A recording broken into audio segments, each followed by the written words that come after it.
नमस्कार जय जगन्नाथ सांग मैंने कथार ना गोटे गोल्डे दुईटा शिकार से दुईटा शिकार को आज मुझे गोटे गोल्डे करी खाई कि एमती कि अगस्ट 15 मोर गोटे स्पेशल केक बनइबार थिला जोटा कि दीर्घ 2-3 घंटार परिश्रम पर मुझे गोटे फुल आकार डिजाइन दे केक टाक बनई तापर घोड़े किसी समय बेक होगा छाड़ी देती हाफ बेक हो गला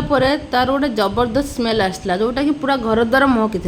से स्मेल सुनी स्वामी कहले कौन घरे केक बनूँ कि मुझे कहली हाँ अगस्ट 15 गोटे स्पेशल केक बनाऊँगी स्वामी कहले मो बर्थडे भी आगू के भितर के आसूँ मोर मन पड़ा हाँ तिथि हिसाब से एवं के पड़ा कथा मुझे देखला बेलू 16 तारीख दिन बर्थडे था से 15 दिन सका उठी जल्दी जल्दी मुझे कहली काली रात जो केकटा बनई से आज काटी दियो स्वामी भी मो चलाक न बुझीपारी केक टी काटी देते जो स्वामी को मुझे केक खाइक देली से स्वामी कहले आज कौन मो बर्थडे की मतलब केक खाई दौच मुझे तुम कौन मो चलाकी बुझीपारानी कि मुझे गोटे गोल्डे दुईटा शिकार कर वीडियो भल लगे लाइक शेयर सब्सक्राइब करने को जमा ही भूलें। जय जगन्नाथ।